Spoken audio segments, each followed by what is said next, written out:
സന്ദർശക വിസയിലുള്ളവരെ മക്കയിലേക്ക് ഹജ്ജ് നിർവഹിക്കുന്നതിനായി എത്തിക്കുന്നവർക്കെതിരെ കടുത്ത നടപടി സ്വീകരിക്കുമെന്ന് ആഭ്യന്തര മന്ത്രാലയം മുന്നറിയിപ്പ് നൽകി.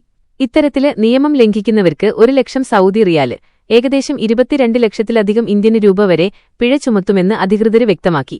നിയമവിരുദ്ധമായി തീർത്ഥാടകരെ കടത്താനുപയോഗിക്കുന്ന വാഹനങ്ങൾ കണ്ടുകെട്ടുമെന്നും സൗദി പ്രസ് ഏജൻസി റിപ്പോർട്ട് ചെയ്തു. തീർത്ഥാടകരുടെ സുരക്ഷ ഉറപ്പാക്കുന്നതിനും തിരക്ക് കൃത്യമായി നിയന്ത്രിക്കുന്നതിനുമായി ഏർപ്പെടുത്തിയ ഹജ്ജ് ചട്ടങ്ങള് പൊതുജനങ്ങള് കർശനമായി പാലിക്കണമെന്ന് മന്ത്രാലയം അഭ്യർത്ഥിച്ചു. പെർമിറ്റില്ലാതെ ഹജ്ജില്ല എന്ന ക്യാമ്പയിന്റെ ഭാഗമായാണ് ഈ നടപടികള്. സന്ദർശക വിസയിലെത്തിയവര് അനുമതിയില്ലാതെ ഹജ്ജിന് ശ്രമിച്ചാല് അവർക്കും കടുത്ത പിഴയും നാടുകടത്തലും നേരിടേണ്ടിവരും.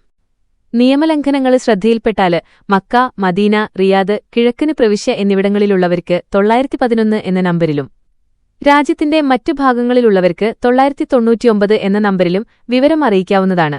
ചന്ദ്രമാസപ്പിറവി അനുസരിച്ച് ഈ വർഷത്തെ ഹജ്ജ് മെയ് 25 മുതൽ 30 വരെ നടക്കുമെന്നാണ് പ്രതീക്ഷിക്കുന്നത്. കൃത്യമായ ഹജ്ജ് പെർമിറ്റില്ലാത്ത ആരെയും മക്കയിലേക്കോ പുണ്യസ്ഥലങ്ങളിലേക്കോ പ്രവേശിക്കാൻ അനുവദിക്കില്ലെന്നും അധികൃതർ ആവർത്തിച്ചു വ്യക്തമാക്കി.